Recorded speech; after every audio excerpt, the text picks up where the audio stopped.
ये special drive चलाइए, आप ये माफिया को पकड़िए, आप ये प्रपोजल बनाइए, गुंडा प्रस्ताव बनाइए, आप ये प्रिवेंटिव एक्शन करिए।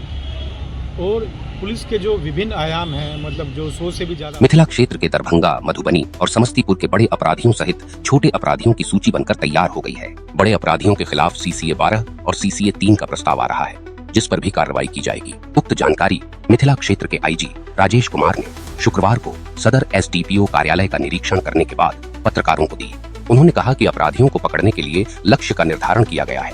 इन दिनों साइबर अपराधियों के द्वारा भोले भाले जनता को गुमराह कर साइबर ठगी का शिकार बनाया जा रहा है। उस दिशा में भी कार्य चल रहा है और साइबर अपराधियों की पहचान कर उनकी गिरफ्तारी के लिए प्रयास किए जा रहे हैं। उन्होंने यह भी कहा कि सदर अनुमंडल के अंतर्गत पेंडिंग केस का सुपरविजन किया गया। वहीं बचे हुए अपराधियों की सूची 1 सप्ताह के अंदर उपलब्ध कराने का निर्देश दिया गया है। उन्होंने कहा कि 2 से 3 अधिकारियों की एक टीम बनाने का निर्देश दिया गया है ताकि अपराधियों को पकड़ा जा सके।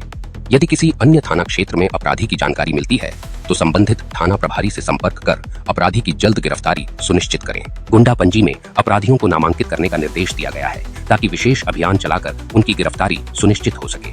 उन्होंने यह भी कहा कि अपराधियों को पकड़ने के दौरान यदि किसी थाने में पुलिसकर्मियों की कमी होगी तो पास के थाने से पुलिसकर्मी भेजने का निर्देश दिया गया है। डायल 112 को घटनास्थल या सहायता के लिए पहुंचने में 20 मिनट का समय लगता है। इसे और बेहतर करने की व्यवस्था की जा रही है।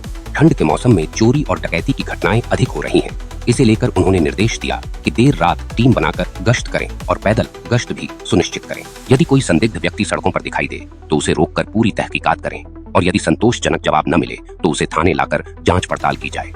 निरीक्षण के दौरान प्रभारी SSP सह सिटी SP अशोक कुमार, सदर SDPO अमित कुमार, IG कार्यालय के DSP और शहर के सभी थानों के थानाध्यक्ष उपस्थित थे।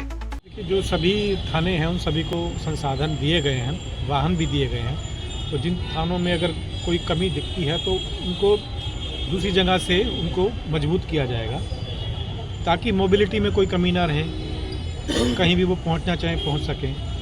और टीम के रूप में जब बनाया जाएगा तो इन सब चीज़ों का भी पूरा ध्यान रखा जाए। सर 112 डायल की जो गाड़ियाँ होती हैं तो खासकर उसका जो खासकर ये होना चाहिए काम, तो उसमें देखा जा रहा है कि एक ही गाड़ी से सभी काम मतलब थाना का जो होता है वो भी करना है, तो 112 का क्या यूज होगा सर?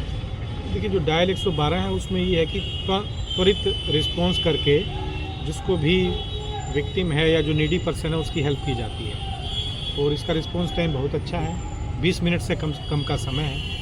बहुत सारे मामलों में लोगों की हेल्प होती है, मदद होती है। और इसकी समीक्षा करके उनके अंदर सब में GPS लगाया गया है, वायरलेस भी लगाया गया है, अच्छे पदाधिकारी दिए गए हैं, जवान भी हैं उनके अंदर।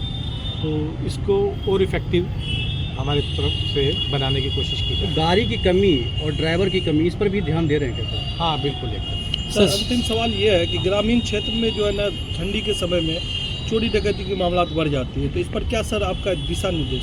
हाँ, इसमें देखिए जो थाना स्तर पर आम लोगों को भी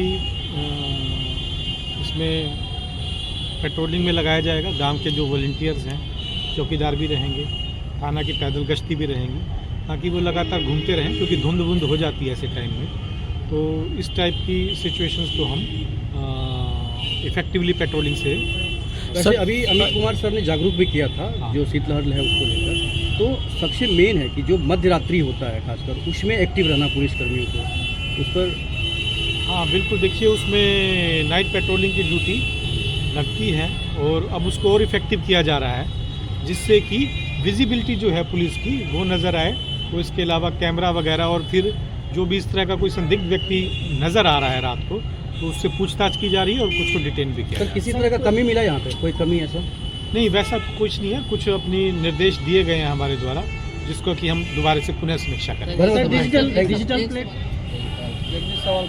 सर, ये सदर आज निरीक्षण किया गया है। हाँ, आज सदर अनुमंडल के कार्यों की समीक्षा की गई और निरीक्षण भी किया गया हमारे द्वारा। तो उसमें जितने भी थाना क्षेत्र हैं उनके लिए टारगेट सेट किए गए हैं अपराधियों को पकड़ने के लिए, विशेष अभियान चलाने के लिए। और जितने भी पेंडिंग केसेस हैं उसमें जिन भी अपराधियों को या एक्यूज़ को पकड़ा जाना है उसकी टोटल लिस्ट बनाई जा रही है, आपको ये बता दें।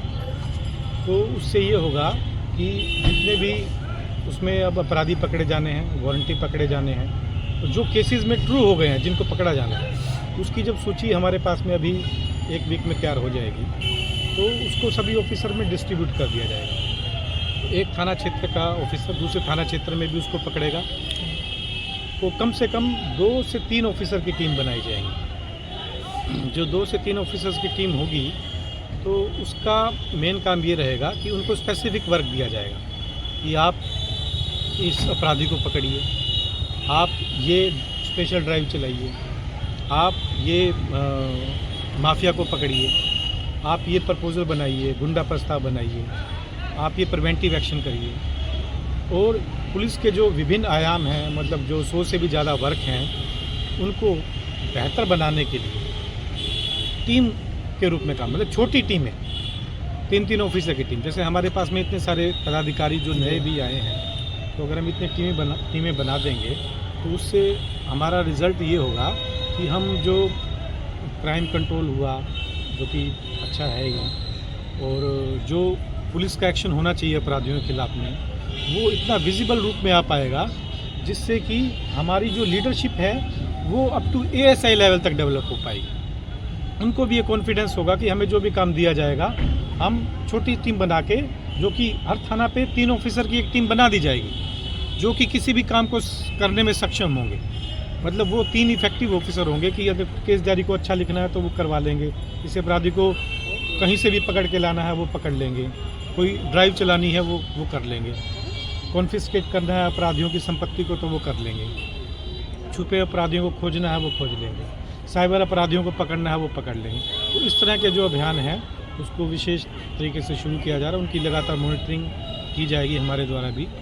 और ये संसाधन भी जो हैं, अगर एक थाना में किसी भी ऑफिसर की या सिपाही की कमी होगी तो बाकी थानों को उसके सहयोग के लिए भेज दिया जाएगा, जिससे कि वो अपने आप को पावरफुल फील करे, महसूस करे, और किसी भी स्थिति से, किसी भी लॉ एंड ऑर्डर या क्राइम की स्थिति से डील करने के लिए वो सक्षम हो सके। सर, हाल के दिनों में जो सदर अनुमंडल में केस दर्ज हुआ है उसकी क्या समीक्षा की है? बहुत सारे, हाँ, जो भी लंबित केसेस हैं और वारंट हैं, इसके अलावा जो लंबित मामले हैं उन सब की समीक्षा की गई है।